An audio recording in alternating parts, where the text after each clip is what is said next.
Muy buenas tardes a todos. Live número, ya perdí la cuenta, sábado 2 de noviembre, 16 horas Chile, 20 horas Madrid.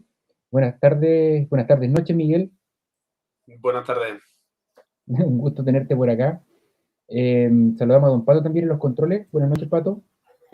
Hola JJ, bienvenido Miguel a la trinchera. Un gusto tenerte acá y estamos dispuestos a escuchar todo lo que nos tengas que contar. Súper. Pues muchísimas gracias. Perdona que te corte. No, dale, por favor. Pues muchísimas gracias. Un honor y sobre todo un gusto el poder tanto presentar un poco mi proyecto como dar algo de luz en este nuevo mundo que son los drones. Perfecto, Miguel.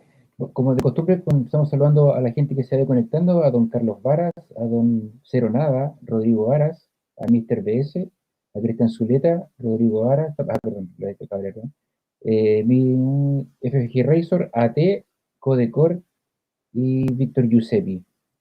Muy bueno, Alfredo Riveros, Flavio Ticera. Muy buenas tardes a todos y que estén muy bien.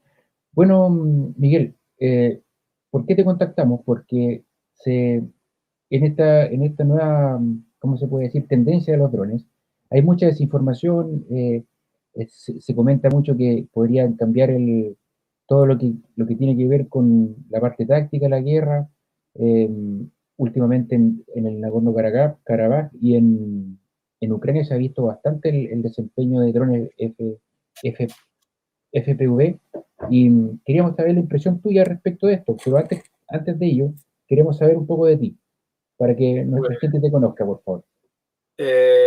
bueno, mi nombre es Miguel Peñafiel. Soy natural del sur de España y tengo 10 años de experiencia en el ejército. Muy a mi pesar nunca he sido desplegado, pues por distintas vicisitudes, pero he intentado aprovechar el tiempo y he sido aficionado a los drones FPV, que es como se le conoce ahora a los drones caseros, desde 2015. Con lo cual llevo 9 años montándolos desde cero, aprendiendo a utilizarlos y para mí ha sido una oportunidad en la cual se ha juntado mi hobby con mi trabajo. Entonces, creo que sí, en ese sentido sí puedo dar algo desde mi humilde opinión, pero sí creo que puedo arrojar algo de luz. Y luego, pues siempre he sido tengo un perfil un poco extraño porque aun siendo militar y que pues siempre he tirado más por la rama tecnológica, me gustan las impresoras 3D, de hecho aquí detrás tengo una. Tengo un taller de Arduino en casa, de programación, actualmente estudio ingeniería informática. O sea, al final es un poco esta cultura del do it yourself que se desarrolló mucho con el crecimiento exponencial de YouTube, se ha aplicado a la guerra y no se le puede hacer frente. Entonces es una manera un poco de cómo se ha adaptado la sociedad con menos recursos a combatir contra monstruos de millones de euros como puede ser un carro de combate o millones de dólares. Perfecto. Este bicho que te picó por el tema drones, ¿de dónde nace? Pues lo he dicho alguna vez, fue en el ejército. Estábamos haciendo una práctica pues yo soy de la parte de ingeniero y estábamos haciendo unas prácticas de reconocimiento de itinerarios, pues era la época de Afganistán, la época de los IED, de la guerra asimétrica, y este tipo de cosas lo que hacía era que tenía que ir una persona delante verificando que hubiera cierta Como un observador adelantado. exacto, que no hubiera explosivos. Entonces, ¿qué pasa? Que yo dije, ¿y si hay un dron? Y la respuesta de mi superior fue, claro, pues hazte uno. Digo, bueno, vamos a intentarlo. Y me fui a casa y empecé a investigar. Y se fue de las manos, obviamente. Perfecto. Ahora, ya que esto está bastante, no sé si la palabra de moda es la que corresponde, pero bastante uso, hay harta propaganda de ello. ¿Cómo ves tú el tema en los últimos conflictos que se han dado, ya sea lo que pasa con Irán y Israel, en el conflicto de Ucrania, y lo que pasó en el Nagorno-Karabaj? ¿Cuál es tu visión respecto de esta inserción, esta nueva amenaza que serían los drones? Pues Lo primero es que no podemos llamarle dron a cualquier cosa, ¿vale? Porque tenemos un problema, igual que está pasando con la inteligencia artificial, que es que le llamamos inteligencia artificial a cualquier programa que suma números, no se puede pedir lo mismo. Entonces, estamos llamando dron desde un MK9, un MQ9, un Predator, hasta un cacharro que me cabe en la mano. Entonces, hay que empezar a hacer diferencias. Las alas fijas se utilizan desde la Primera Guerra Mundial como blanco. Sin embargo, los cuadricópteros se popularizaron mucho en 2010 y empezaron a utilizarse en guerras como tal en 2012. O sea, no es algo nuevo realmente, algo que se ha ido refinando poco a poco. Los primeros vídeos de FPV, de drones de carrera, porque era algo bastante popular en Ucrania, son en Crimea en 2014, están en YouTube, el que quiera puede buscarlo. Entonces, ese tipo de material no es algo raro. ¿Qué pasa? Que poco a poco se ha ido refinando mucho. En Nagorno-Karabaj se dieron a conocer los drones como tal mediante el FPV, mediante los Bayraktar, pero los Bayraktar no dejan de ser aviones no tripulados, pero aviones de 6, 8 metros de punta a punta. Entonces, no tiene sentido comparar un dron con otro. Al final es una doctrina muy diferente. Por otro lado, los ucranianos están consiguiendo hacer hasta 4 millones de drones al año, según sus cuentas, FPV. Con que den 3 de cada 10, ya están acertando 120.000 objetivos a un costo muy bajo. Entonces también entra ahí la dimensión de esa guerra económica. Entonces, la pregunta era que cuando se empezaron a utilizar los drones, los drones llevan muchísimo tiempo, pero de hecho es una de las cosas que analizo en el libro, en la historia también de los drones previa. Primero la nomenclatura, y es cómo hay que referirse a cada uno de ellos, y luego esa historia previa que tienen hasta cómo están cambiando hoy en día las técnicas tácticas y procedimientos de las diferentes armas, de las branches. Ahora, el libro que tú sacaste es el primero del área en español. Había un libro se llama Drones de Guerra, creo, de Javier Jordán, que además es de mi misma ciudad, pero se centraba mucho en lo acaecido durante la guerra de Vietnam y mucho también en los Predator, pero no tenía nada de FPV. O sea, sobre temática de drones FPV y las nuevas técnicas que se están utilizando, los puntos débiles, las contramedidas, etcétera, etcétera, es el primero. Ya. Javier Jordán, el de Global Strategy, ¿cierto? Sí. Ya, perfecto. Sí, buen podcast ese. Ahora, Miguel, ¿esto vino a revolucionar un poco el ámbito táctico? Le ha dado la vuelta. Ya. O sea, le ha dado la vuelta. Un lanzacohetes o lanzagranadas proyectables tipo OTAN, o sea, de los que se utilizan en la OTAN normalmente, no en el ejército español, pues yo no puedo hablar, si no, no estaría feo.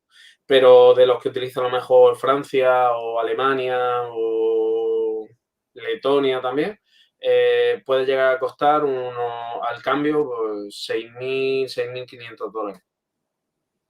O sea, los de categoría más baja, los que no son antibúnker ni son de carga en tándem y cosas por el estilo. Sin embargo, un dron FPV sin la carga, porque recordemos que en Ucrania hoy día lo más fácil de conseguir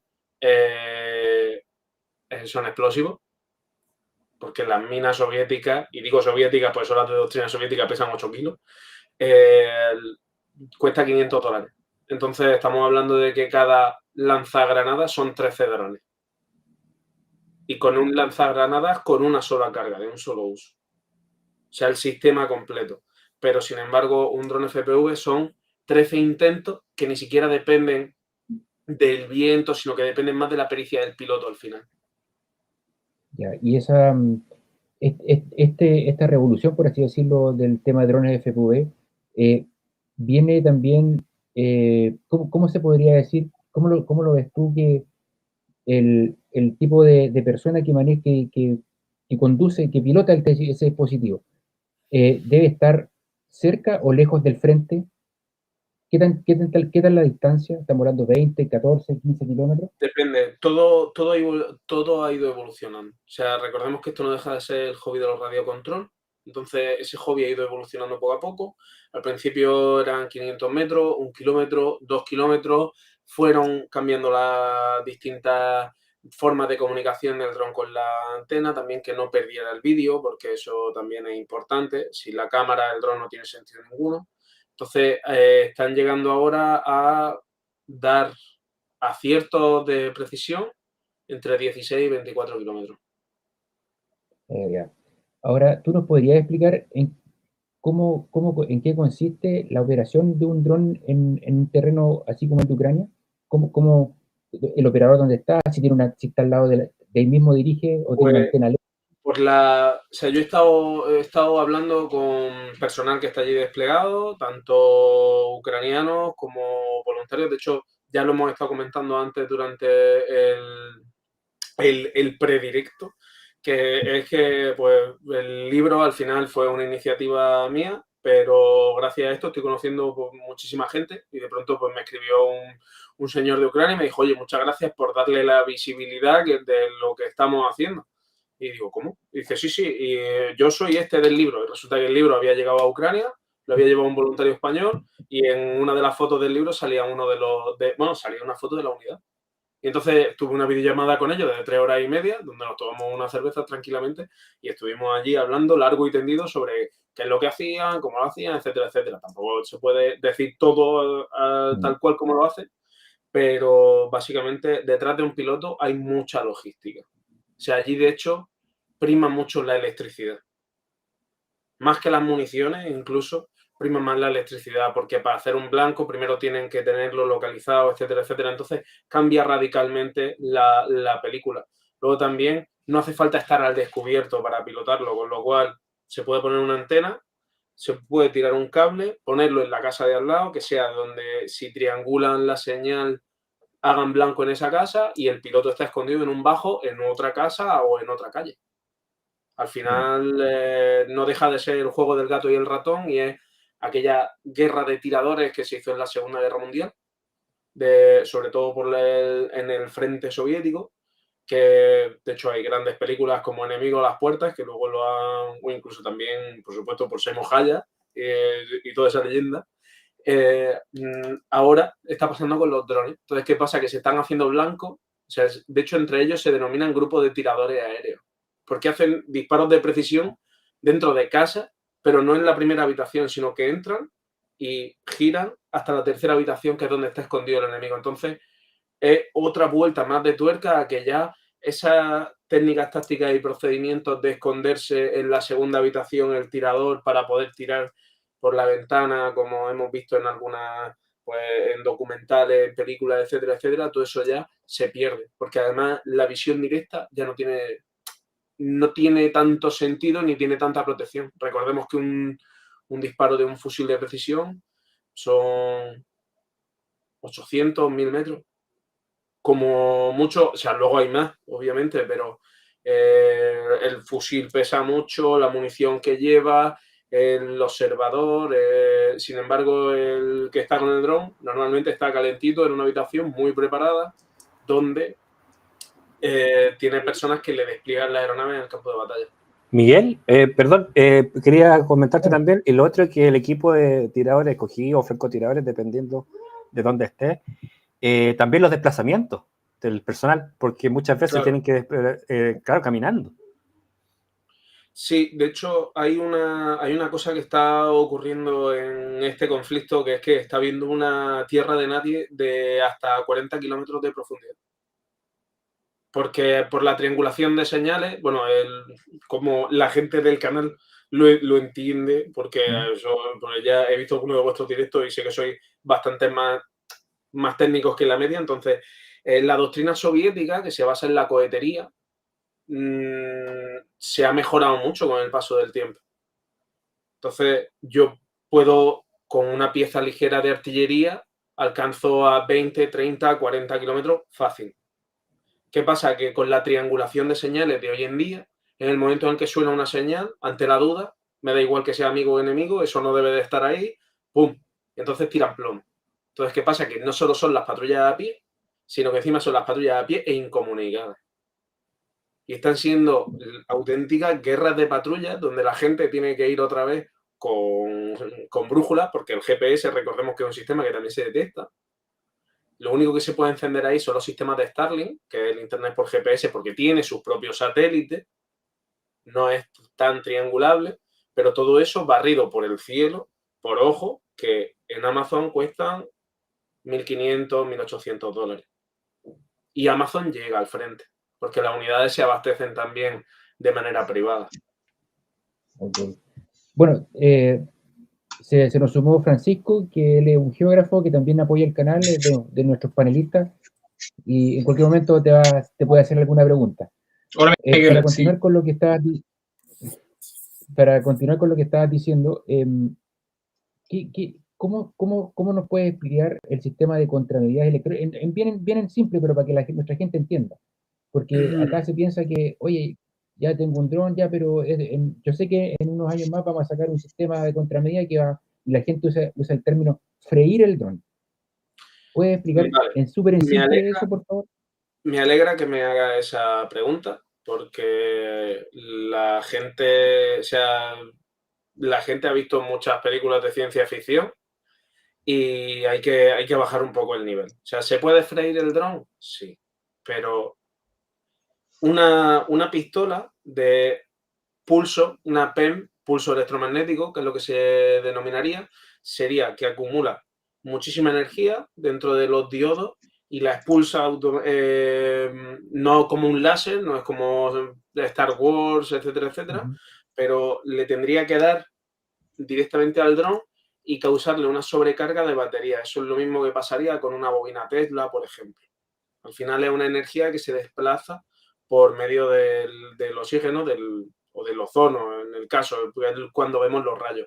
En este caso no es posible, porque si yo tengo esa pistola, en el hipotético caso de que la tuviera, que sería increíblemente grande, actualmente hay un dispositivo que se llama el Dragón, que es un contenedor de 20 pies, que tiene un prototipo el gobierno británico, y consigue tirar un láser cuando detecta el dron. Entonces, volviendo a la parte de esa pistola de uso personal, yo tendría que encenderla, tendría que tener la pistola conectada a una batería que sería gigante, pero gigante. Estamos hablando de un contenedor de 10 pies en este caso.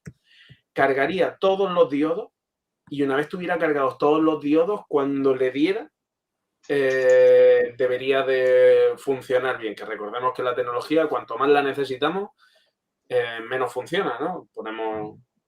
Parece una tontería, pero no podemos poner todas nuestras manos, o sea, no podemos poner todas nuestras esperanzas en ella.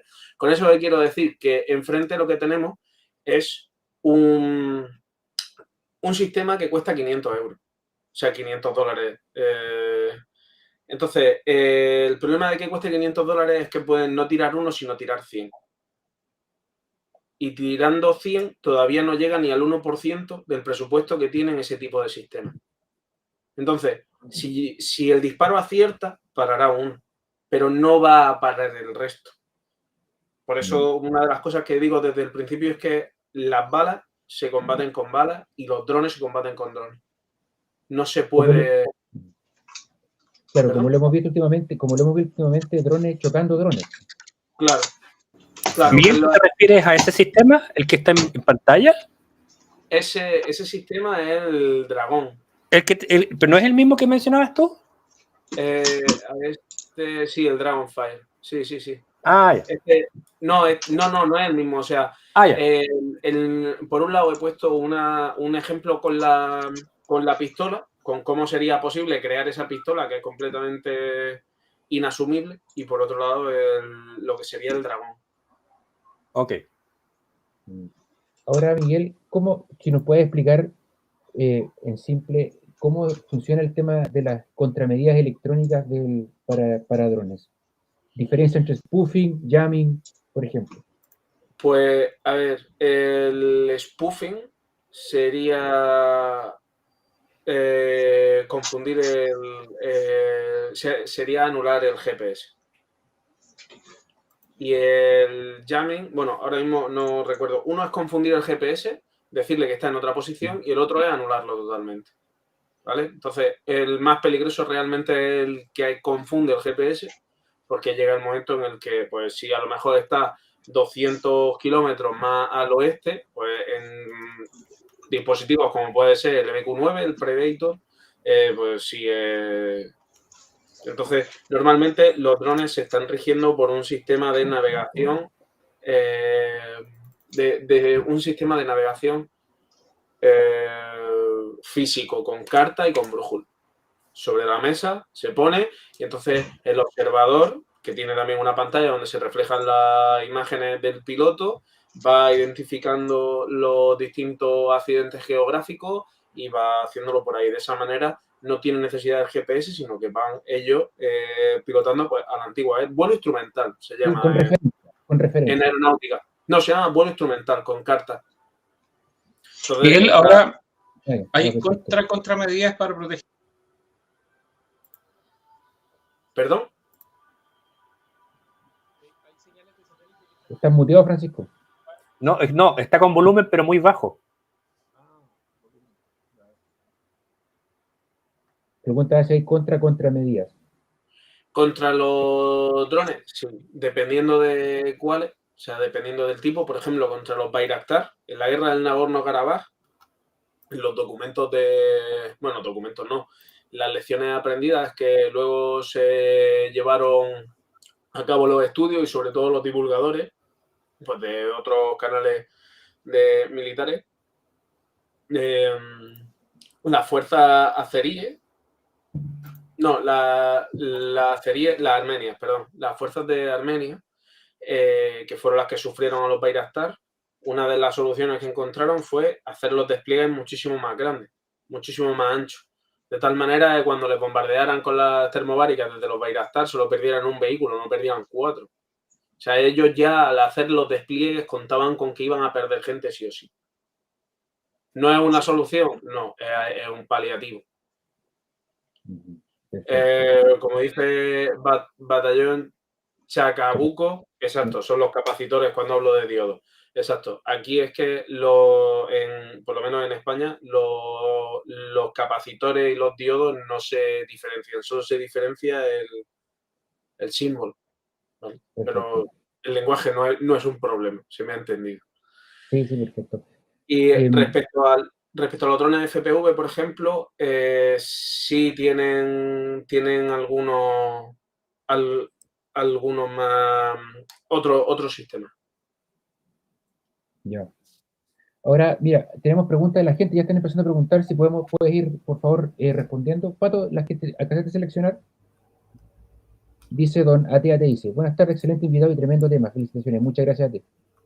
Muchas gracias.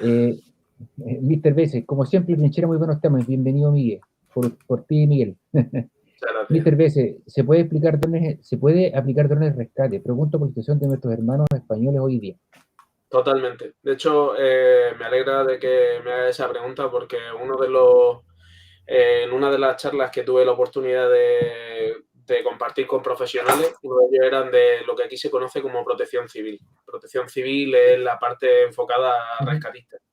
Y ellos no... Vamos, ¿tú qué tipo de dron crees que se debería de utilizar más en inundaciones o en mar abierto?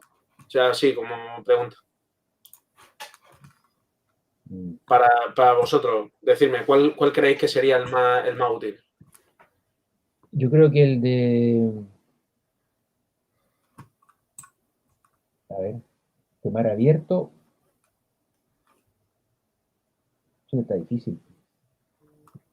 Pues son las cámaras térmicas. Todos los drones con cámara térmica, porque claro, cuando una persona está viva, aparte de que está en la superficie, sigue teniendo una diferencia de temperatura, pero sin embargo, si lo vemos con una cámara de vídeo normal, con un zoom, etcétera, etcétera, no se resalta tanto. Entonces, son temas que, por ejemplo, drones en rescate, cámaras térmicas, pero es que por la noche también cámaras térmicas. sea, ellos, tanto por la mañana como por la noche, eran gente de personal civil del sur de España, de la zona que está limítrofe con Portugal. Y ellos lo decían, nosotros cuando tenemos que sacar algo o lo que sea, aunque sean las 12 de la mañana y haya muchísima luz, preferimos operar con la térmica. Entonces, para rescate, incluso en montaña, por ejemplo, se ve la cara de la gente, porque la gente cuando se abriga, tiene un accidente en la montaña, etcétera, etcétera, tienes que abrigarte, pero la cara no te la tapas. Y si no en la cara, por lo menos la nariz o lo que sea, ya es un punto que es muy referente. Eso, por ejemplo, para rescate. Y otra de los usos que se le está dando es a través de la fotogrametría. La fotogrametría es como el LIDAR, pero es menos preciso. Entonces el dron, haciendo órbita, toma fotos georreferenciadas y luego en un programa se unen y hace un modelo 3D del accidente. De tal manera que se puede reconstruir exactamente, y si había una persona aquí, pues cuando ya ha corrido todo el agua y ha quedado de esta manera, con ciertos modelos, se puede verificar también qué es lo que había, etcétera, etcétera. Entonces son muy útiles en general, o incluso para ir viendo cómo se está avanzando en el rescate con tomas cenitales. O sea, podría estar hablando aquí ahora en ese sentido. Justo yo te iba a preguntar de eso. ¿Se escucha? Sí, a ver si. Sí, Francisco. Sí. Bueno, yo trabajo en fotogrametría para mapeo urbano, rural, etcétera. Me imagino que en Ucrania la fotogrametría se utiliza bastante para georreferenciar blancos de artillería a larga distancia y a mediana, ¿no? Sí, lo único que allí no es tanto fotogrametría, son ortofotos. Son ortofotos en tomas cenitales, normalmente hechas desde a la fija, según tengo entendido. Yo no he estado. O sea, todo esto lo hablo un poco desde la barra del bar. Es la misma fotogrametría, pero más detallada, claro. Y a mucha altura, me imagino, con drones especiales, ¿no? Claro. Sí, además ellos lo que hacen es que están actualizando sus planos, lo van actualizando pues diariamente. Entonces ellos no apuntan por coordenadas, sino que tienen referencia pues ese cruce de camino a 200 metros, esas venidas de aproximación. Y de hecho, igual que con imágenes satelitales, todo eso. Es que el problema de los satélites allí es o sea, los satélites pueden tomar fotos, pero es mucho más inmediato volar un dron y captar los datos directamente. Y actualiza, claro. Claro, pero de hecho, para precisar, sí. Ellos tienen su propia red interna, el sistema de los ucranianos, donde ellos van actualizando sus propios mapas constantemente. Eso te quería preguntar. Yo sé que los drones se organizan por brigadas civiles, ¿ya? ¿Los de fotogrametría también están en ese esfuerzo de hacer mejor mapeo o solamente los militares hacen el mapeo?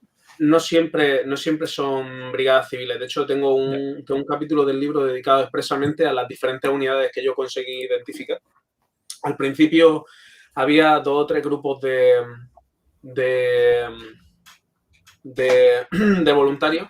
Una de ellas fue Aerorozvitka, por ejemplo, que podéis encontrarlo en sus canales de Telegram, y he hecho varias entrevistas con españoles. Estas brigadas luego se han integrado en la otra brigada, incluso se han creado nuevas brigadas, que eso es un tema bastante interesante. Gente de un pueblo que han cogido 200 personas, han cogido dinero, han comprado camiones, han comprado vehículos, han comprado blindados y se han tirado al monte, literalmente. Entonces han sido como brigadas independientes. Dentro de esas brigadas independientes es donde también se han creado mucho germen de esos pilotos de drones. Y luego ellos tienen, dentro de esas brigadas, unidades especializadas, ya sean de pequeños drones bombarderos, ya sean de alas fijas que sean solo de reconocimiento, de drones FPV, de alas fijas bombarderos, de drones de reconocimiento nocturno, de drones silenciosos porque apagan los motores en vuelo, de minado incluso de las líneas logísticas enemigas, de minado en profundidad, de drones kamikaze, o sea, el avance tecnológico está siendo semanal. O sea, antes era mensual, pero ahora está siendo semanal. Ahora, Ucrania se destacó en esto de los drones masivamente, no solamente me imagino por estos temas de las brigadas privadas o civiles, sino que porque Ucrania en sí mismo tiene un know-how y muchas empresas startup startup de estos temas digitales de alta tecnología, ¿no?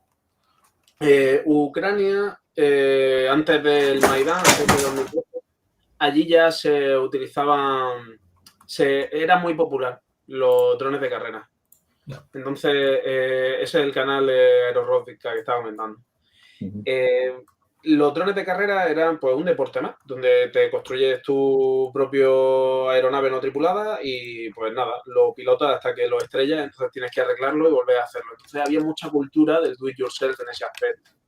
Había ya mucha gente que tenía unos conocimientos previos, con lo cual el hecho de montar una estructura comercial para vender este tipo de cosas no era algo descabellado ni era algo que no se pudiera prever. Lo que sí que no se podía prever eran las brigadas de voluntarios, porque recordemos que todos los países de origen, no de origen, pero sí que han sufrido la Unión Soviética, tienen muy buena formación en física, en matemáticas, tienen las cabezas bastante ordenadas, etcétera, etcétera. De hecho, de allí han salido grandes mentes y eso a día de hoy sigue calando. Entonces, ellos le dan mucha prioridad a su preparación. No sé si ve un poco por dónde voy, porque al final esto lo que es que en el momento en el que ha habido una guerra, ha habido una oportunidad, está habiendo una startup, incluso las brigadas de voluntarios, hay brigadas de ingenieros voluntarios que están programando, están haciendo UGV, han salido, por ejemplo, Wild Hornet es una de las empresas más potentes de distribución de drones FPV, que también la pongo en el libro. Hay unidades que incluso las promocionan influencers. El hecho de las donaciones, de haz tu propio ataque, tú pagas $500 y pagas un dron y ellos te mandan el vídeo para que tú lo difundas y digas, esto lo he pagado yo. Es una de las nuevas maneras de financiación. Al final, los millennials hemos venido a joder la guerra. O sea, eso es así.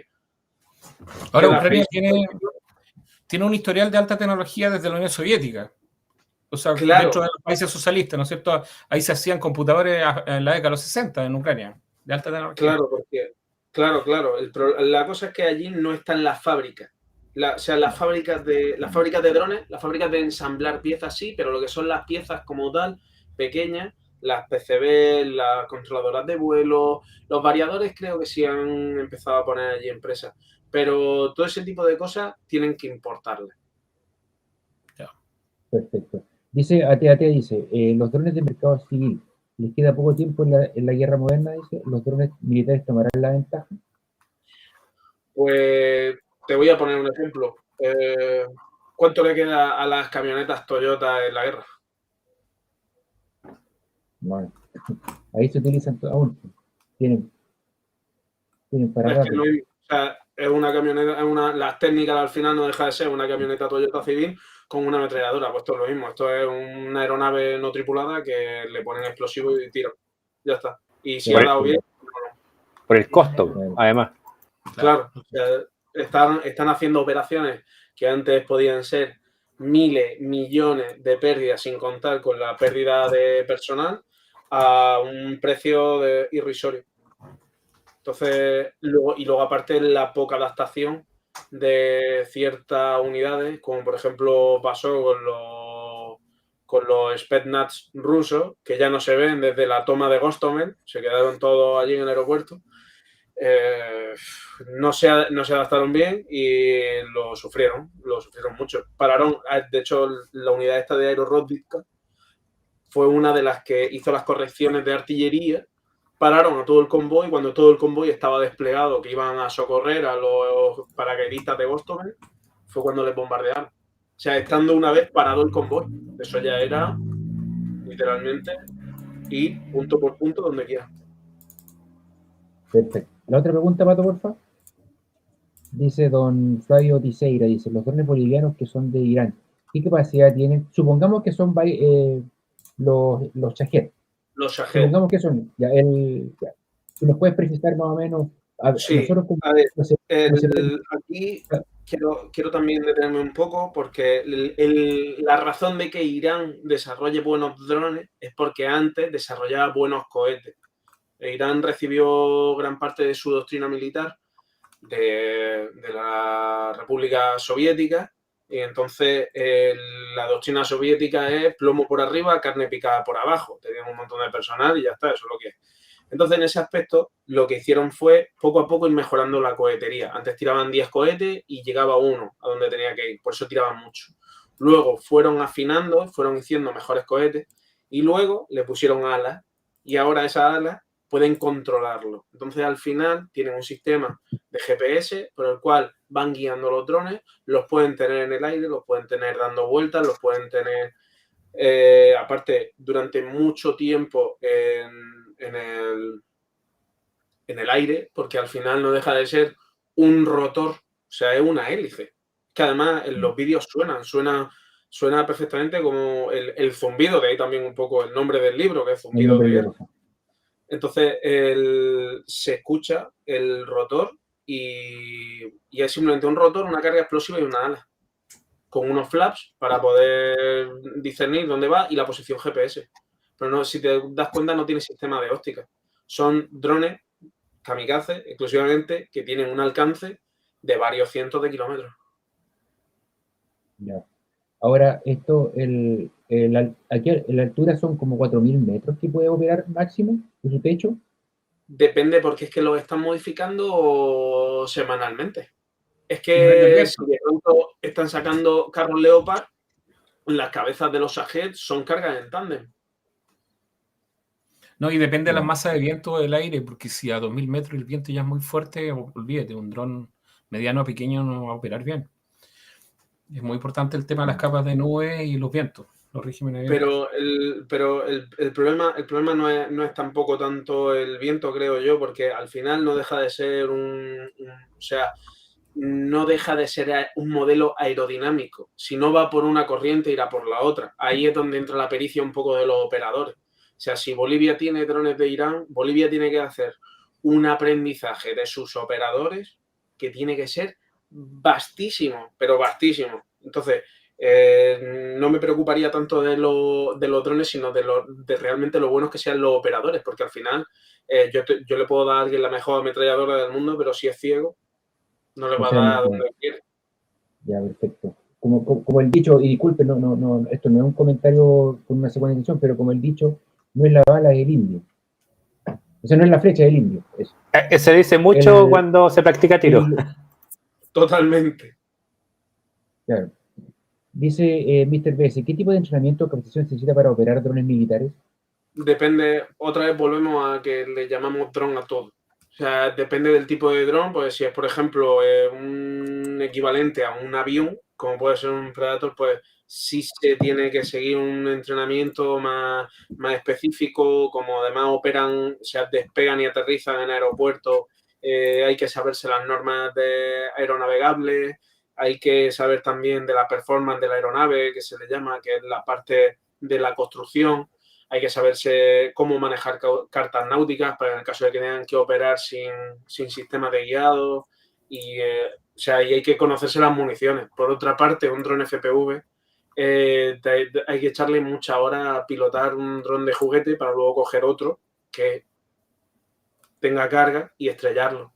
Y es también muchas horas de simulador, de propiocepción, de saber de electrónica, de saber que la carga está correctamente colocada. La carga supone un riesgo porque no dejan de ser artefactos explosivos improvisados. Hay algunas cuentas, yo por ejemplo en mis redes sociales todos los días o casi todos los días intento poner información, pero tengo también algunas de los explosivos improvisados que se le están adheriendo a los drones.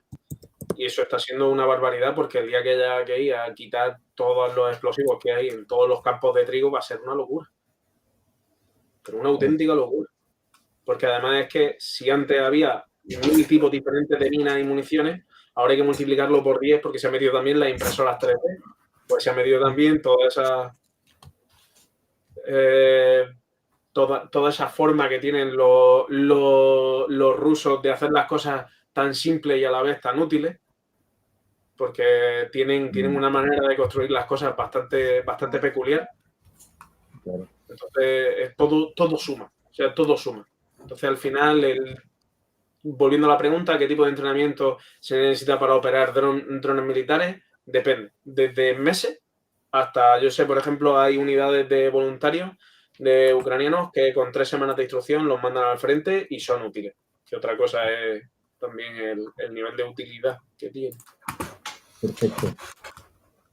Dice ahí don Joaquín Hernández, pregunta, ¿sería bueno tener un Bayraktar TV2 aquí en Chile para distintas misiones? ¿Qué opinas? Depende, yo creo que depende de la zona. Voy a buscar un momento porque quiero hablar con propiedad. Bueno, nosotros tenemos la zona norte, que es prácticamente puro desierto. Tenemos una zona central que ya es más verde, es más mediterráneo, por así decirlo. Y tenemos una zona austral que con unos vientos y unos climas complicados.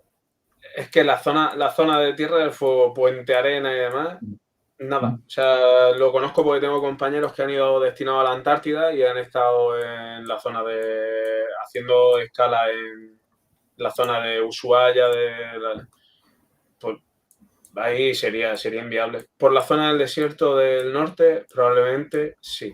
Y de hecho creo que es la más, creo que sería la más útil en caso de que hubiera fiesta. Pero sí. O sea, para la zona norte quizás sí. Y de hecho, estando ahí... En zona de desierto, sobre todo, sí. Pero no se le puede pedir tampoco mucha altura porque no dejan de ser del tipo avión ultraligero. Es que tampoco son... No, que la gente no piense en un armatoste metálico que despega a una velocidad increíble. Es que es una avioneta que no lleve a nadie dentro y que como no lleva a nadie dentro, puede hacer misiones más arriesgadas porque no hay que dar explicaciones. O sea, si no hay muertos, no hay que dar tantas explicaciones. Que de hecho, esa fue la base del desarrollo de los drones en Vietnam. Un Hermes 900 como los que tenemos en Chile o los Predator funcionan en todo tiempo. Podrían funcionar en Magallanes. Los más grandes. Hermes 900 tenemos acá, Miguel. 900, sí. Hermes 900. Pues no me lo sé todo. El Hermes 900, sí. Además, lo único que creo que sí. Este sí es reacción. Este tiene una autonomía de 30 horas. El 900 es hélice. No es hélice, justo lo estoy viendo aquí. Sí. Tiene una autonomía de 30 horas, según estoy viendo. Entonces, la gracia de este tipo de aeronave, la gracia, es poder prolongar lo máximo posible una observación a gran altura. Con lo cual, no se les considera tanto de ataque, aunque siempre se pueden artillar, pero para lo que están concebidos realmente es para misiones de observación, ISR. Ok. Pato, la otra dice, Donatia dice, ¿cómo se manejan las comunicaciones entre el equipo en tierra y el dron de una operación? Pues el piloto tiene una imagen directa con el dron y a la vez que él la ve en sus gafas, hay un asistente del piloto que lo retransmite. O sea, se retransmite la pantalla.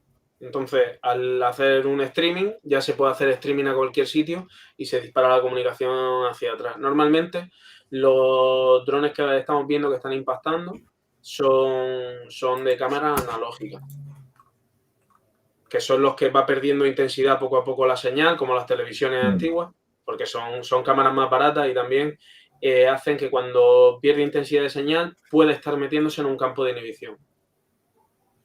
Entonces, al meterse en un campo inhibidor, lo que hace el piloto es que pega lo que se conoce como un palancazo hacia arriba, pega un despegue hacia arriba, sale de esa burbuja y ya ve por dónde puede atacar. Mira. Ahora, en esa parte, en ese aspecto, ¿qué tipos de guía existen terminal para los drones FPV? Vale. Me alegro que me haga esa pregunta porque es lo que hemos dicho antes, que le llamamos inteligencia artificial a cualquier cosa. Realmente, cualquiera que sepa un poco de programación o de electrónica entiende que yo tengo el dron, está viendo el objetivo y en el momento en el que lo tiene en el centro, activa la palanca y no pierda el rumbo, cabecea, corrige. Cabecea para arriba, corrige. Hacia un lado, corrige. Hacia otro, corrige. Entonces, no es una inteligencia artificial terminal.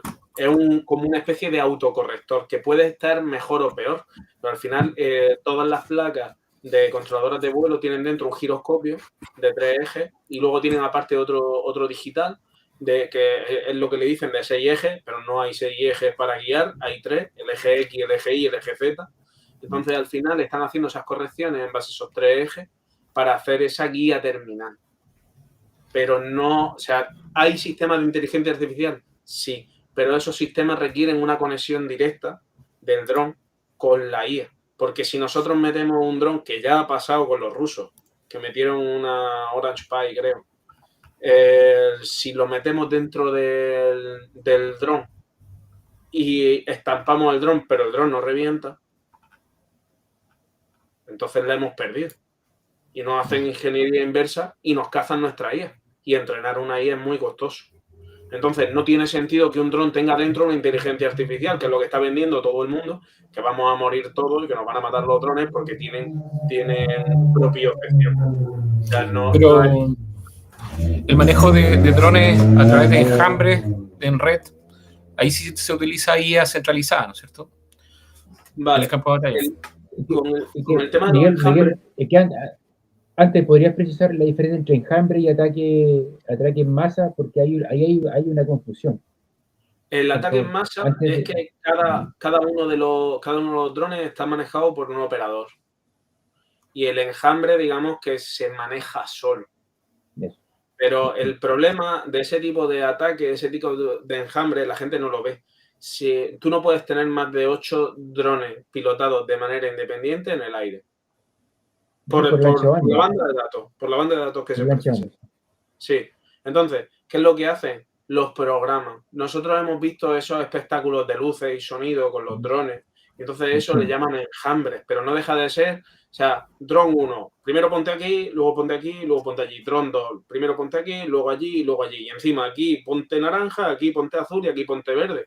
Y de pronto aparece un dragón, de pronto aparece una persona caminando, de pronto aparece un fuego artificial. Eso es artesanía, ¿eh? Eso además tienen que ser miles y miles de horas, pero no deja de ser un dron que le dicen dónde se pone, de qué color se tiene que poner, que se apague y que vuelva a otro sitio. Eso es lo que se está vendiendo hoy en día como enjambre. Eso es tan sencillo como coger 20 drones, programarlos para que cuando se les dé la orden despeguen, avancen, hago el vídeo desde abajo de 20 drones avanzando y vuelven para atrás y vuelven a... O decir, te levanto, vete para adelante y cuando tienes el GPS, lánzate. Pero ya se necesita un operador, ya se necesita una persona que esté corrigiendo datos, ya se necesita una persona que esté designando objetivos, etcétera, etcétera. Es decir, todo eso es bastante complejo. Por eso, cuando uno sabe un poco de electrónica, sabe un poco de programación, sabe un poco de ingeniería o de cómo funcionan todo este tipo de cosas, se pueden prever los distintos problemas y los distintos pasos para alcanzar ese objetivo. Y ahora mismo es complicado, porque en el momento en el que yo corte el ancho de banda, todos se van al suelo. Y no hay ninguna empresa que esté dispuesta a asumir ese coste. Los drones en Ucrania que se manejan en enjambre, me imagino, de los voluntarios, hechizos, con programación, con machine learning, ¿esos son con Raspberry Pi, algo así? No se utilizan enjambres en Ucrania, se utilizan distintos drones con sus operadores detrás. Entonces, no serían tanto esos enjambres, sino esos ataques por ¿cómo lo has definido antes? Es que enjambre es una palabra que no me gusta utilizar porque lleva mucha confusión. Lleva grupo perfectamente coordinado que está atacando. En masa. Drones en masa. Pero es que tampoco se están utilizando esos drones en masa. Al final no deja de ser una ala fija con un operador que le pasa información a central, un dron, un multicóptero tipo DJI o algo parecido, que está verificando ese objetivo e intenta darle con una de esas municiones con esas municiones improvisadas que estamos viendo impresas en 3D, las Fantabomb, etcétera, etcétera. Y luego, si no le dan, le mandan otro operador con un FPV. O sea, estamos teniendo para una operación de abatir un objetivo, estamos teniendo un mínimo de 10 personas. Son operaciones en red de múltiples drones, una cosa así. Claro. O sea, que además se coordinan entre ellos. Entre ellos, claro. Bueno, ahí queda precisado. Dice don Vittorio Giuseppi, en un tiempo más los drones podrían tomar la delantera con respecto de los aviones de combate. Me gusta esta pregunta. Ya lo hicieron. En la academia Top Gun, que todo el mundo la conoce, en 1989, creo que fue, 84, fue la primera vez que un dron de ala fija derrotó a un piloto en una simulación de combate aéreo. Y ahí de pronto se vio afectado el ego de algún que otro general, porque si se dan cuenta, todos los generales del Ejército del Aire previamente fueron pilotos. Y entonces dijeron, este programa no nos interesa, y cancelaron todos los programas de desarrollo de aeronaves no tripuladas. Así que podrían, totalmente. O sea, estamos hablando de que dentro de un avión que pasa a Mach, no hay una persona que sufre ese Mach. Se entra dentro de un videojuego, por así decirlo. Entonces puede tomar bastantes maniobras más arriesgadas, no va a estar dentro del avión, no va a tener esa sensación, pero sin embargo con las herramientas que tenemos hoy en día podemos simularlo, quitándole carga, quitándole sobre todo presión, y se puede llegar incluso a hacer algo pues, que previamente no se ha hecho. Como por ejemplo en Ready Player One, cuando se metía uno en el traje y veía todo exactamente como era, pues lo mismo, pero dentro del avión. Entonces, al final no pierde tampoco esa propiocepción. Esto que estoy diciendo es algo totalmente idílico, pero el simple hecho de quitarle la presión de la fuerza de gravedad al piloto ya es un avance para que el piloto pueda hacer unas maniobras que otros no pueden hacer. Ahora, tú dijiste un concepto muy interesante que es el de la propiocepción, que lo manejan muy bien los kinesiólogos. Podríamos decir que los pilotos de dron va a ir avanzando cada vez más la integración hombre-máquina, ¿no? Totalmente. De hecho, los mejores pilotos de carrera, si te fijas, son niños. O sea, son chavales de entre 12 y luego ya adolescentes hasta los 17 años.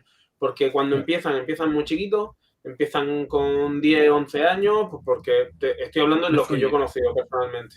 Entonces, con 10, 12 años, su padre le gusta el radiocontrol, ellos cogen el dron, ellos se acostumbran a tener unos reflejos que no son normales, empiezan a hacer más tal, empiezan a estrellarlo y empiezan a arreglarlo, con lo cual ellos también empiezan a tocarlo y a manejar lo que se conocen como los PIDs, que es la Proportional Integrated Derivate, o sea, la proporcional, la integral y la derivada.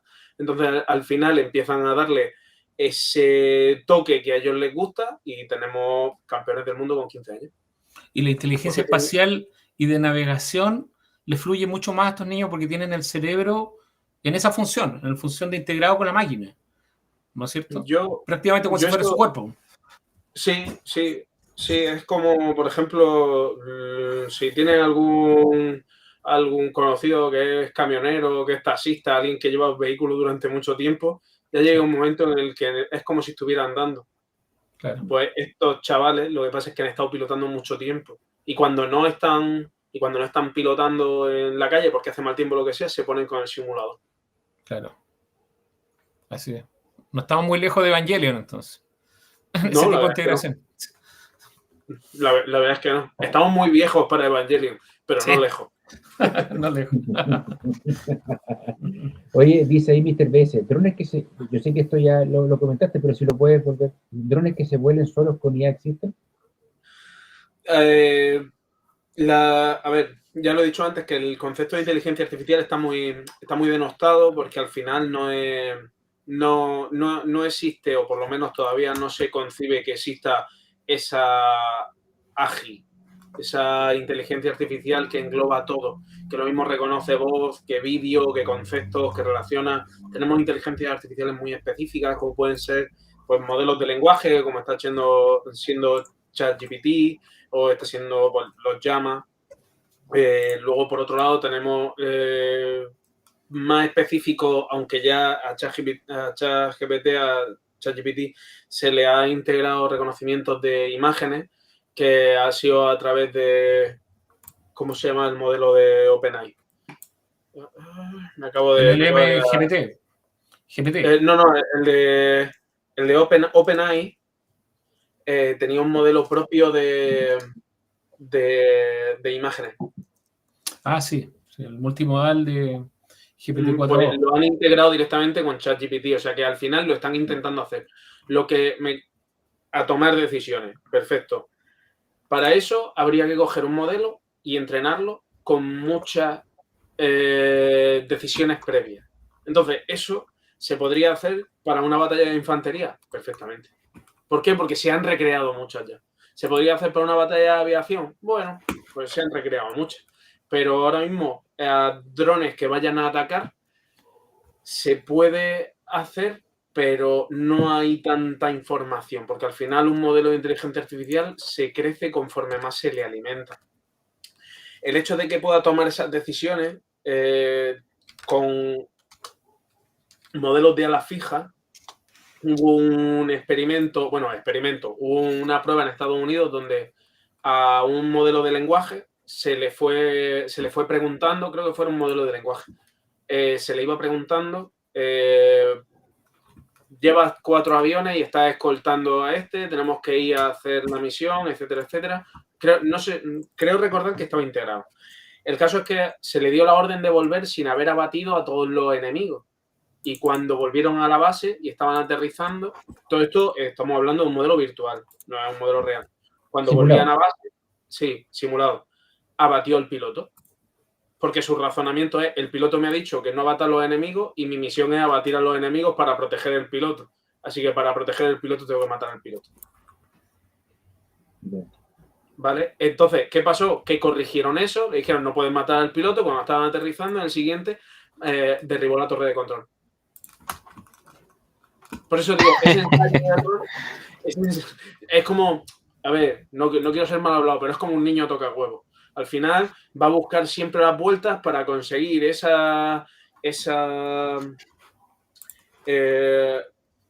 objetivo a toda costa. Entonces, están entrenándolo mediante modelos virtuales. Esto fue además una noticia que se fue de madre porque dijeron que la inteligencia artificial se había descontrolado, que había matado al piloto, la torre de control y que estaban buscándola. Bueno, se salió, al final tiraron la noticia porque era un bulo, pero fue muy divertido verlo. Buenísimo. Dice don Juan Carlos Godoy, dice, ¿cómo se estructura un ataque de drones en batalla? ¿En forma de bandado o individual?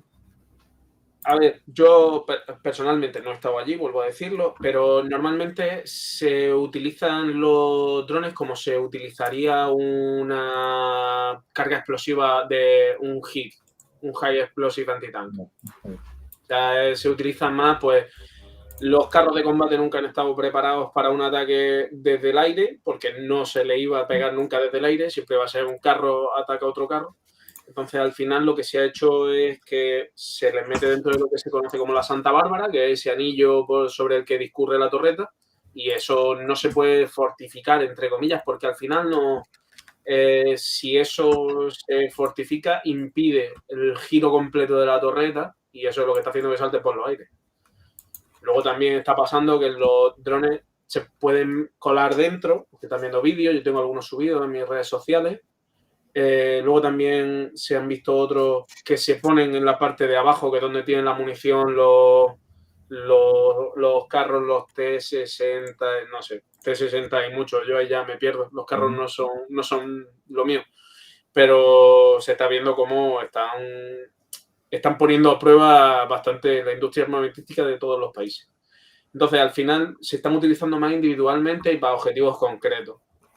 Los FPV. Y luego también los de observación se están utilizando para verificar la trinchera enemiga y de paso soltarle una granada de tal manera que tampoco puedan descansar. Que es que ese es otro factor psicológico muy importante que se está jugando con él. Que en el momento en que se escuchan los zumbidos, la gente se tira al suelo, la gente entra en pánico, porque es que ya saben que el enemigo lo está viendo. Y hay varios vídeos de voluntarios de cómo reaccionan ante ello. Un tema complicado. Ahora lo que te voy a preguntar, los drones, o sea, el juego contra... El otro día, Juan de Autra, que también ha venido varias veces a nuestro canal, nos comentaba que el juego que David Díaz le había comentado que el juego contra batería eran 15 segundos. Eso es lo que se demoraba si el fuego contra batería, la demora eran 15 segundos. Una vez que tú lanzabas un disparo de artillería, el enemigo se demoraba 15 segundos en lanzarte su fuego contra la batería. Claro. ¿Eso también puede ser debido a drones de observación? Claro, como los Orlan. Los Orlan 10, los Leleka. Los Orlan 10 son utilizados por los ucranianos, los Leleka son por parte de los rusos. O no, era al revés, perdón. Los Orlan son rusos. Los rusos, sí. Los Orlan son los rusos, los Leleka son los ucranianos. De hecho, con los Orlan son con los que ellos hacen blanco con los Zala, o sea, los de reconocimiento son esos. Ellos tienen un tipo de dron kamikaze previo a los israelíes, a los Shahed, que ellos lo llaman Geran y Geran 2, los geranios. Los Zala Lancet, que son como... Lancet es como lanceta, bisturí. Entonces, se ve desde arriba y tienen cámara y impactan contra los objetivos. Entonces, al final... Sí, está siendo un problema la guerra de artillería, pero es que al final la artillería se está retrasando muchísimo. O sea, por eso también el que esa tierra de nadie se esté poniendo se esté alejando tanto.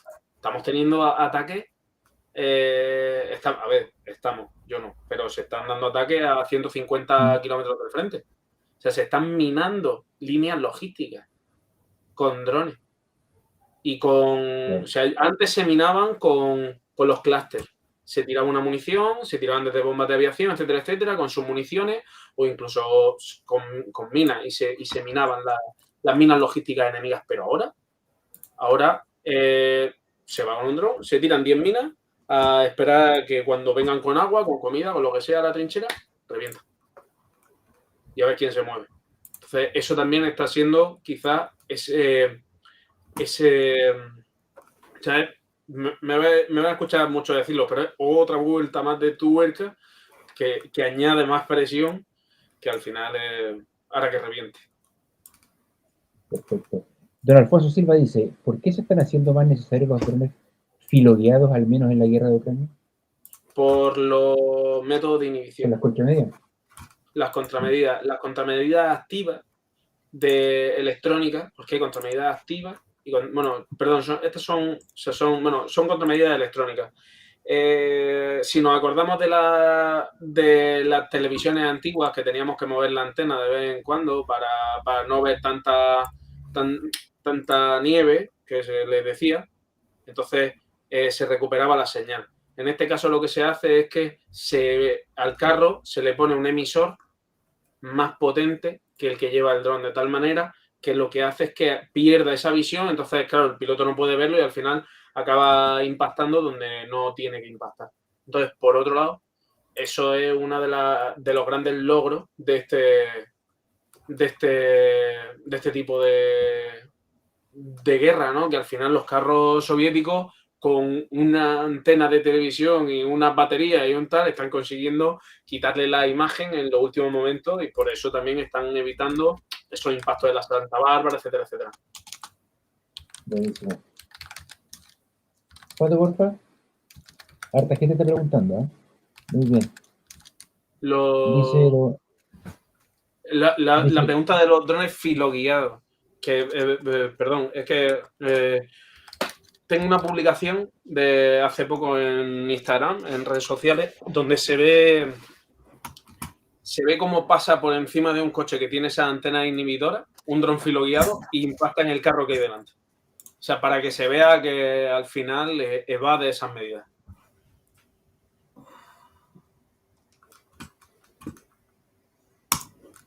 Ya, perfecto. Funciona entonces. Dice Rodrigo Vargas, dice, ¿cómo usan los drones con inteligencia artificial, redes neuronales y aprendizaje por refuerzo para seleccionar objetivos usando solo CPU para abaratar costos frente a un GPU? Gracias.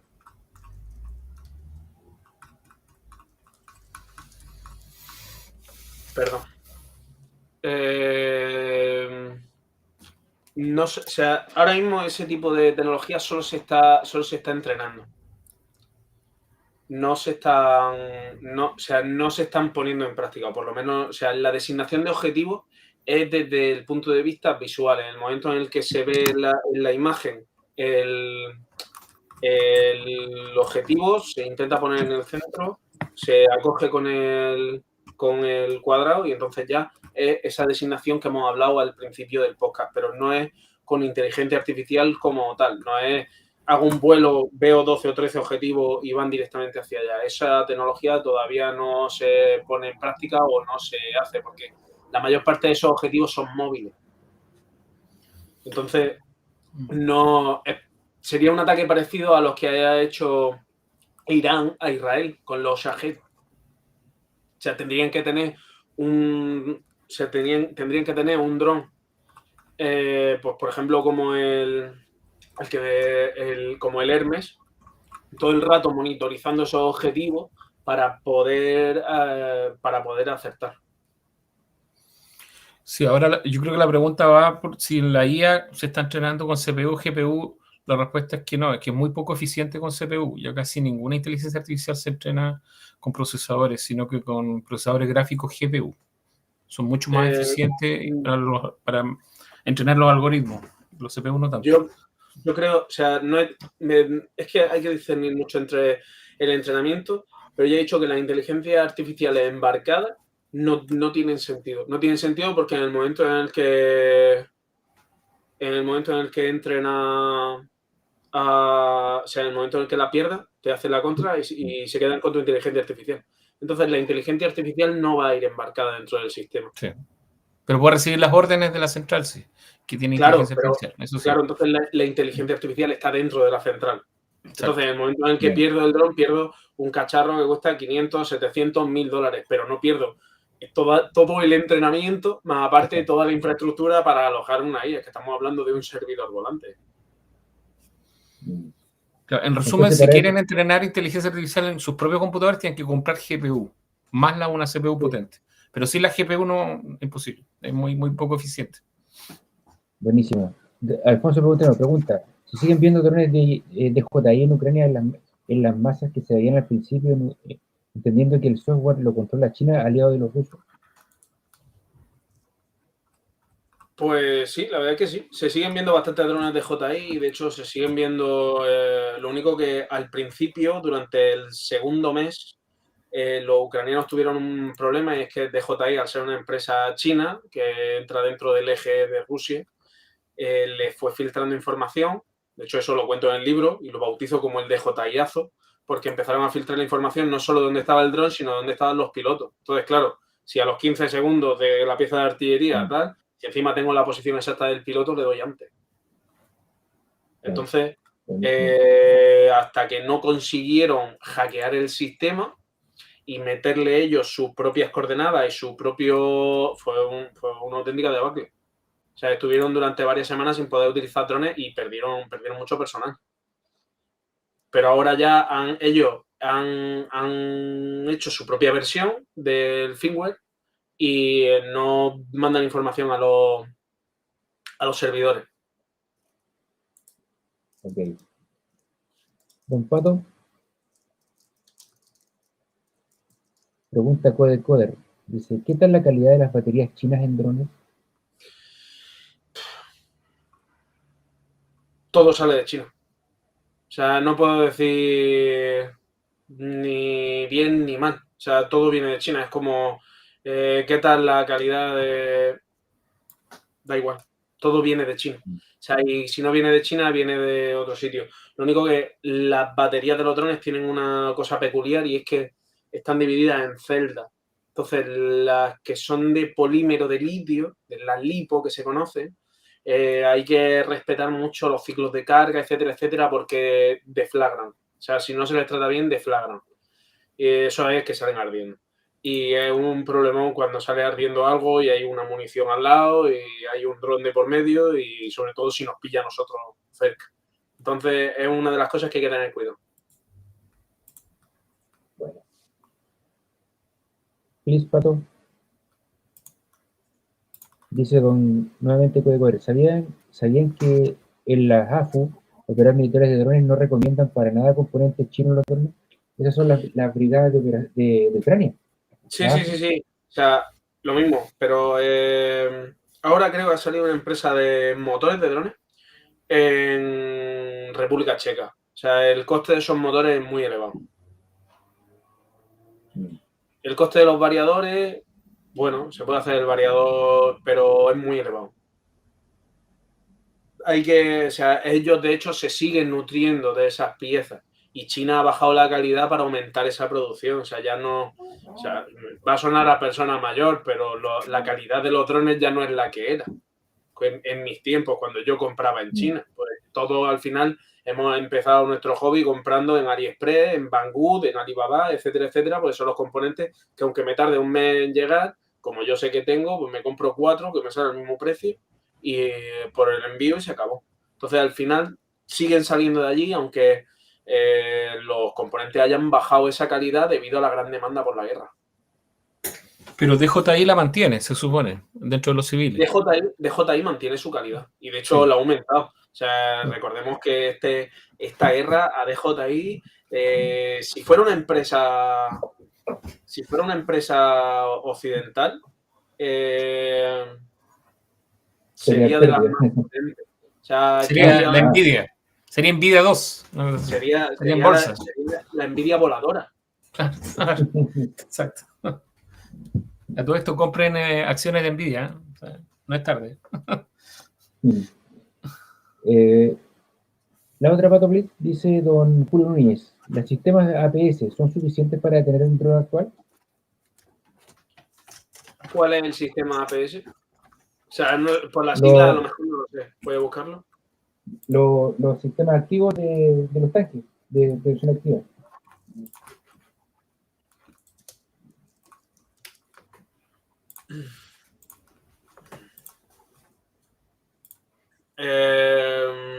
Vale, depende del tipo de dron. Volvemos a lo mismo. Las alas fijas kamikaze tienen un picado, pues kamikaze, y tienen un picado directo y sí se pueden abatir. El problema son los multicópteros que tienen un vuelo que es irregular, que es a voluntad del piloto. Entonces, si se sabe que hay un tipo de medidas parecidas, los multicópteros pueden alcanzar fácil 180 200 kilómetros por hora. Se puede pasar cerca del carro, hacer saltar las medidas y entonces volver a hacerlo. Y si no, me da igual, porque un sistema APS es mucho más caro que 2 drones. Con que vaya uno, le va a saltar el sistema, para el segundo ya no tiene. Ya, perfecto. Y los carros suelen, como mucho, campo abierto, 60 kilómetros por hora. Más no. O sea, y un dron, estamos hablando de que va pues, 180 200 kilómetros por hora. Al final es algo que le puede... o sea, en velocidad no tiene comparación, porque encima el carro tiene que adaptarse al terreno y el dron va por el aire en línea recta. O sea, no tiene sentido.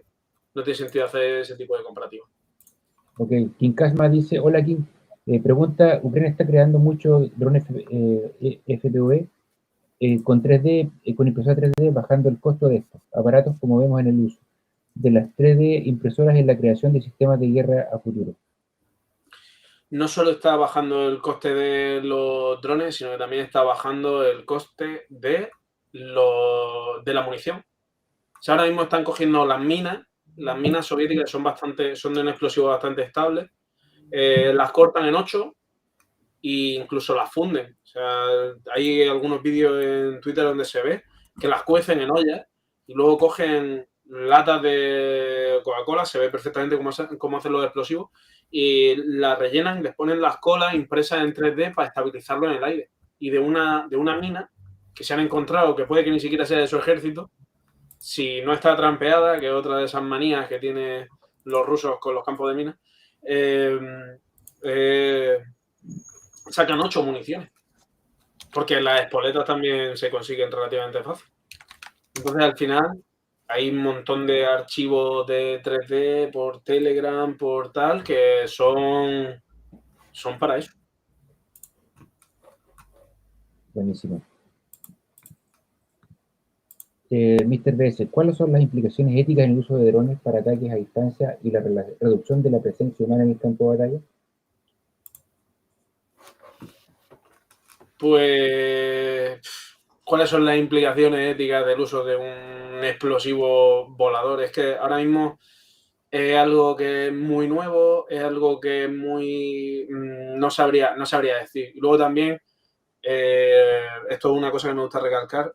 Yo en mis publicaciones intento ser bastante imparcial, intento no perder esa humanidad, ¿vale?, dentro de la guerra, pero no se puede hablar de ética, no se puede hablar de todo ese tipo de cosas. Cada vez que he hablado con alguien que está allí desplegado, alguien que ha estado de verdad en un conflicto y habla de eso de puertas para afuera, siendo sincero, sí lo hablan, pero por dentro, si tienen que hacer algo, lo van a hacer, es su vida la que está en juego. Entonces, el hecho de hablar de ética y guerra, yo soy militar profesional, yo sé las reglas de enfrentamiento que tengo que seguir siendo de mi país, pero hay mucha gente que en el momento en el que se ve en un conflicto cambia total y radicalmente, y da igual lo que haya hecho ahí, da igual lo que esté pasando, da igual lo que haya hecho ahí.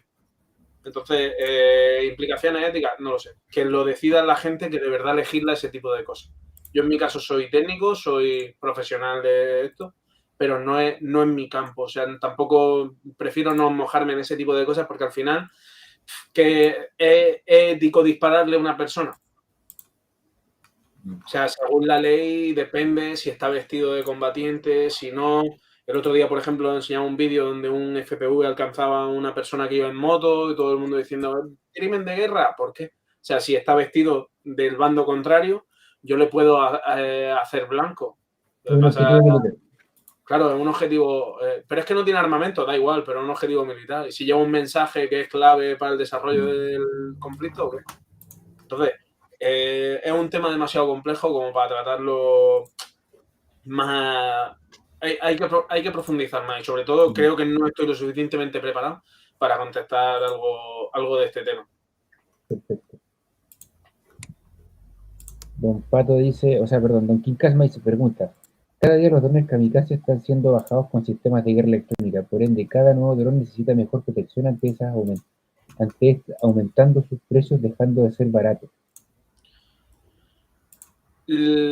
Esto al final es el juego de la espada y el escudo.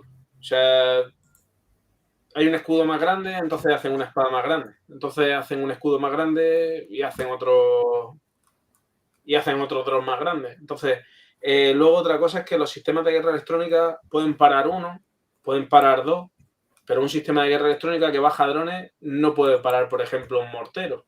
Entonces ahora tenemos que recordar que en la guerra se utilizan decenas de sistemas de armamento diferentes. Si ahí, que yo he ido a volar un dron, me lo han bajado, tiro mortero. Si ahí veo un carro de combate y tengo un antitanque, va a ir un antitanque. ¿Que no hay carro de combate? Pues entonces tiraré otra cosa. Avanzaré. Ahí es donde ya entra en juego esa táctica, esas técnicas tácticas y procedimientos reales, que no es tanto, o sea, no por el hecho de hablar de drones nos vamos a centrar todo en eso, porque es que sería un sistema totalmente irreal. Prefiero que hablemos de esto, pues hablando de carros de combate, de aviones, de drones interceptores de otros drones, de los morteros, porque si me centro aquí, yo digo que vengo a hablar de mi libro y que voy a hacer que los drones son buenos y tal, no, contra esos sistemas de guerra electrónica que además son bastante débiles, pues utilizan otros sistemas de armamento hasta que los destruyen y ya te dan con drones. Ok. Dice Alfonso, pregunta, ¿los drones han cambiado el concepto del tanque en la guerra moderna? Totalmente. O sea, estamos viendo que, por ejemplo, los Gepard, que era algo que estaba ahí aparcado en doble fila y a punto de ser de museo, ahora resulta que son brutales.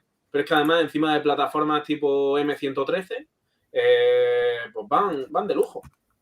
Entonces, y sin embargo, un Leopard, un Leopard no, pero los Abrams, yo todavía estoy esperando que saquen los Armata como tal, porque no sé, nadie los ha visto. Lo que pasa es que los están desarmando para darle sus piezas a otros que están a media. Porque es más fácil transportar piezas que transportar los carros completos. Entonces, todo ese tipo de cosas ha cambiado el concepto del tanque, por supuesto. Ahora son tortugas. ¿O es que nadie ha visto los carros tortugas? Sí. ¿Y tú ves que eso funciona? ¿Ves que funciona el tortuga? Sí, aguantan más impacto. Pero es que lo último, lo subí el otro día, yo lo llamé el Rastatank. Es un carro. Con hilachas colgando. Claro, ¿cómo es? Ya colgando. Sí, son cables de acero muy, muy, muy gordos que están colgando encima de la torre, entonces parecen rastas de verdad del carro y cuando va girando y va dando la vuelta no se le puede acertar con un dron FPV. Ha cambiado la forma del carro, ha cambiado los sistemas. Es preferible ponerle los cables de acero por arriba, ponerle los dreadlocks, ponerle la rasta, antes que el sistema de ocultación de botes de humo, porque los dreadlocks impiden que salgan los botes de humo como tal, de los AFOVEC. Todo este tipo de cosas, yo creo que sí que ha cambiado el concepto del carro radicalmente. ¿Pero cambia el concepto o las TTP asociadas al carro? Yo únicamente con cambiar la forma del carro, yo creo que ha cambiado el carro. Porque ya no, ese blindaje activo que había y demás, ya no, o sea, se usa, claro que se usa, porque sigue habiendo más sistemas de armas que lo requieren, pero ya no es la prioridad. El blindaje activo, por lo menos a mí, la gente de caballería en su momento, caballería es que aquí en España, caballería es carro de combate, no es helicóptero. La gente que utilizaba carros de combate vendía el blindaje reactivo como que eso era lo mejor del mundo y que eso era increíblemente bueno. Se están tragando sus palabras.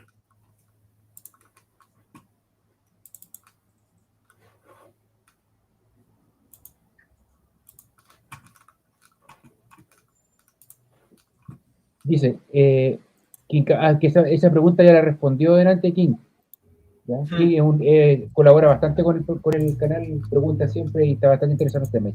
Pregunta, ¿cómo el uso de la, ¿cuánto que se llama esta? De la jaula, el copy game, Sí, en los tanques y otros vehículos como protección antidrones kamikaze, donde algunas han demostrado resistir varios impactos continuos de drones kamikaze? Otra manera en la que se han transformado la manera de transportar personal dentro del campo de batalla. Porque no deja de ser no deja de ser un uso que antes se le daba. De hecho, hay muchos ejércitos que recomiendan llevar material por fuera de los carros y de los transportes de personal porque eso aumenta de una manera u otra el blindaje o por lo menos disminuye la potencia de fuego de las cargas huecas. Pues las cargas huecas, bueno, sabemos lo que es. Entonces, al final, los drones kamikaze lo que hacían es que atacaban desde arriba y dejaban esa carga hit, esa carga antitanque, desde la parte superior y para eso el blindaje de la parte superior era bastante fino porque no estaban preparados para eso. Con la jaula han conseguido aumentar esa distancia y por tanto que a la hora de que llegue el dardo de la carga hit una vez detona, no penetre. Perfecto. ¿Pato? Esa es la última. Esa es la última. Bueno, un lote de preguntas, Miguel. Bueno, así somos acá en este canal. Hay esta gente que le gusta los temas técnicos y por eso también traemos gente que nos pueda solucionar esas preguntas. Que nos pueda responder. Me encanta. De verdad, me encanta porque son preguntas que me están gustando mucho. Pero ahora yo tengo una pregunta, esta es mía. Dos preguntas. El tema del Gepard. Es un tema que acá, por ejemplo, nosotros años atrás evaluamos eso, pero se dice, porque no lo sabemos, era que el problema es que delataba mucha posición por el radar que tiene. ¿Ya? Y lo otro, esa es una pregunta, después la otra. ¿Cómo ves tú el Gepard actualmente? Yo sé que en el conflicto de Ucrania todas las boyas son trincheras, estamos claros que ahí todo sirve. Pero ¿cómo lo evalúas tú para un ejército de cualquier lugar, un Gepard? Ahora mismo el uso del Gepard sería como artillería antiaérea exclusiva de drones de la fija. Porque tiene un buen radar, porque en una posición atrasada, que además puede ir cambiando de posición de una cota a otra, le da, o sea, un sistema antiaéreo en base a cadena, que está, o sea, en base a oruga, que tiene un funcionamiento relativamente fácil y que tiene una torreta orientada sobre todo al antiaéreo, ahora mismo con los israelíes tienen que estar pegándose por conseguir sistemas de esos con los Shahed. Y además, de apoyo a la cúpula de hierro, porque la cúpula de hierro, por ejemplo, que de eso no hemos hablado, los drones, muchos no tienen firma térmica, que son de hélice. Tampoco tienen firma magnética, porque son en su mayoría hechos de polímero. Entonces, ¿qué es lo que sí tienen? Tienen alguna firma radar, que eso se puede abatir con el Gepard, y eso para ponerlo en medio, no en medio de una población, pero en los aledaños, viene muy bien. Desde mi punto de vista. En síntesis, para drones de ala fija, que es esto que no tienen un comportamiento tan dancing como los FPV. Claro. O sea, un Gepard en primera línea no tiene sentido ninguno. Ya. Perfecto. Y la otra pregunta que tengo es, ¿cómo es el tema de la munición Loiter? Todas estas merodeadoras, digamos, el dron FPV y sus derivados vendrían a reemplazarlos en algún sentido. Por una parte lo han intentado. Y han intentado tener bastante, o sea, tener la loitering en alta estima, porque son de un manejo relativamente fácil, pero en el momento en el que una empresa intenta competir contra un sistema que ya está simplificado y que además tiene detrás una comunidad, porque recordemos que los drones FPV y en general todos los aeromodelos tienen décadas de años de gente totalmente entregada a su hobby, que han ido perfeccionándolo poco a poco, que contra eso una empresa no puede hacer nada, porque la empresa encima lo que está buscando es un beneficio económico. Entonces, te pongo el ejemplo de las Switchblade. Las Switchblade son unas municiones que son como un mortero tipo comando, tienen las 300 y las 600. Entonces, tiene el mortero tipo comando que sale y en el momento en el que despliega la ala ya se le puede controlar entre 20 y 30 minutos, pero no se puede aterrizar sin detonar. Yeah. Eso ya es una desventaja. Luego, a eso hay que sumarle que tiene un sistema de lanzamiento propio, que tiene si se rompe algo, el operador no puede arreglarlo. Sin embargo, con sistemas de código abierto, que es lo que está pasando con los drones FPV, no tienen tanto... Mira, ese es el tanque de las rastas que hemos visto antes. Ah, perfecto. Ya. Bueno, claro. Literalmente. Es un carro con rastas.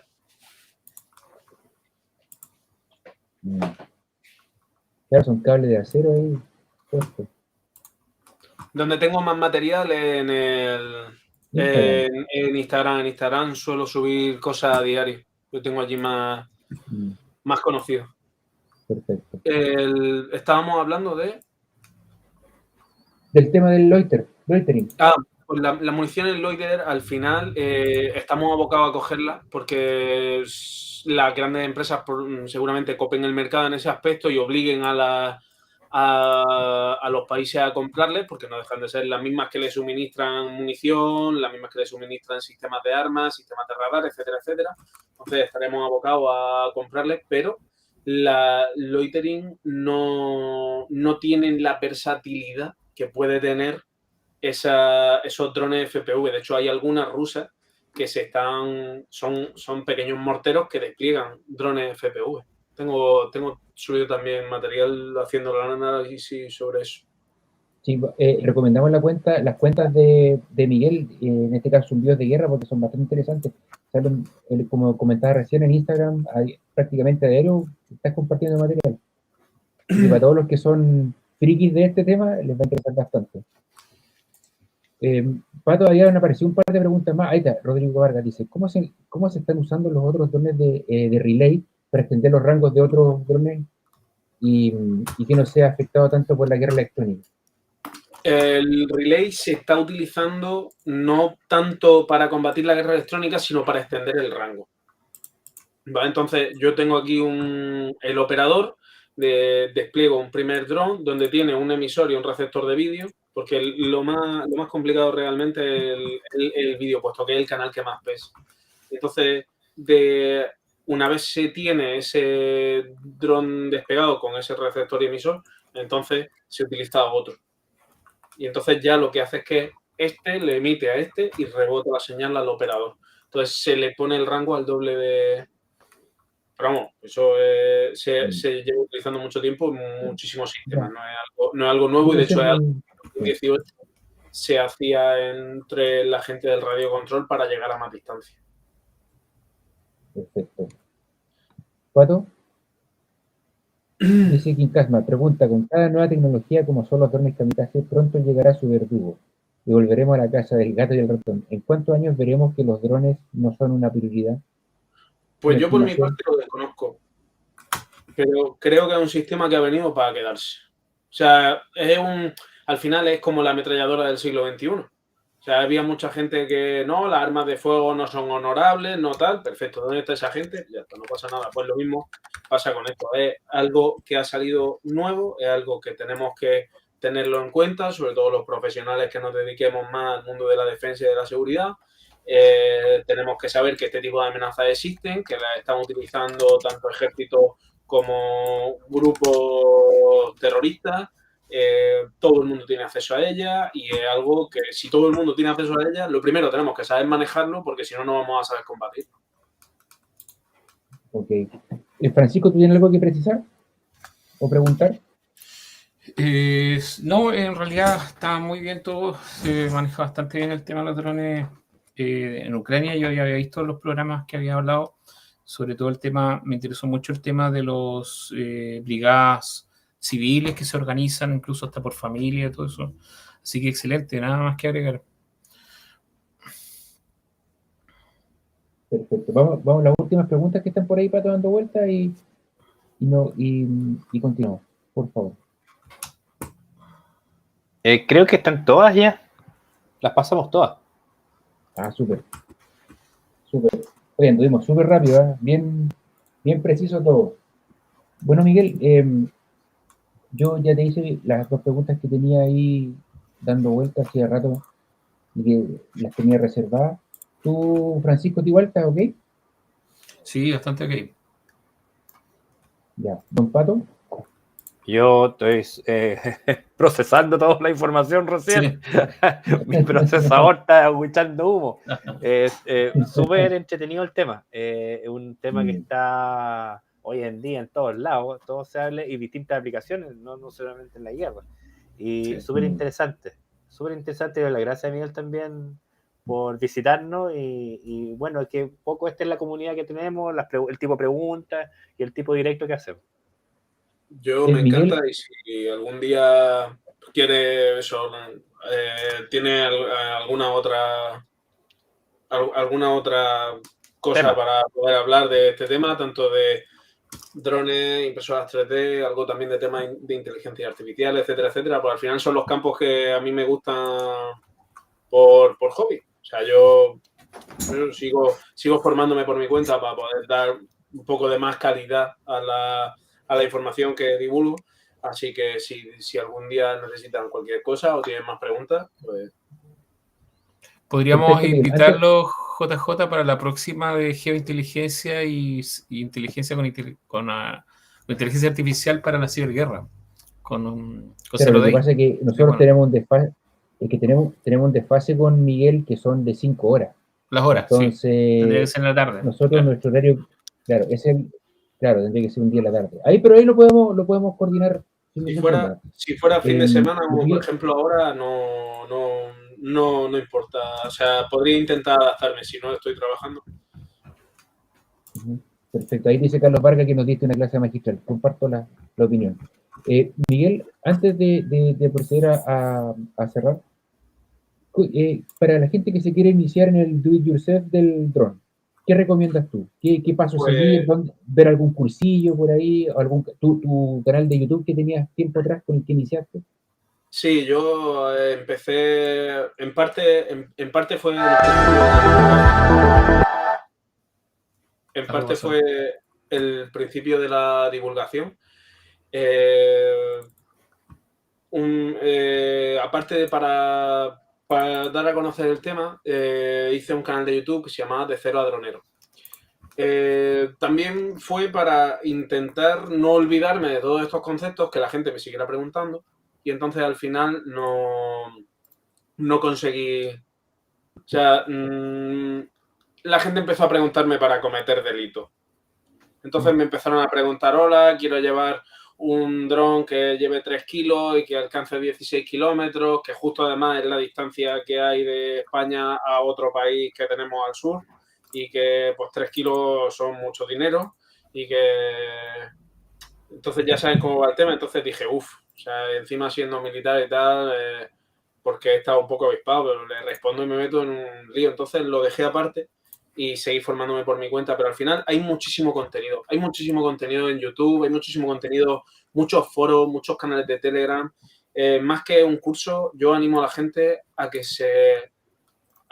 se esfuerce, porque al final cuando uno se esfuerza en aprender algo es cuando realmente se le queda, y es algo que no hace...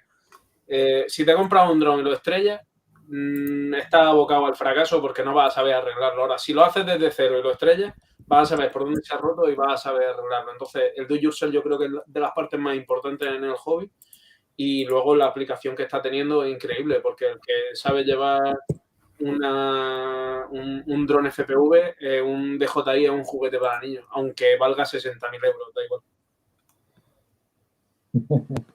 Sí, es bastante. Oye, Miguel, vamos a compartir en pantalla antes de cerrar tus redes sociales para que la gente pueda ahí sumarse y seguirte también. Sí. Pato, te lo acabo de enviar ahí por el chat. Bueno, Francisco, ¿tú quieres decir algo antes de pedir? Yo no manejo el tema de la FPV, me he manejado en drones más bien aerofotogramétricos, pero en general yo recomendaría, si alguien se quiere comprar un dron, no lo recomiendo que se los compren los baratos estos de AliExpress de juguete, sino que se compren al menos en DJI Mini 2, con ese puede aprender mucho en el tema de drones clásicos para multipropósito. Perfecto. Son baratos y a partir de ese ya puede ir escalando e ir aprendiendo. Son bastante buenos. Sí. Don Pato. Bueno, darle las gracias.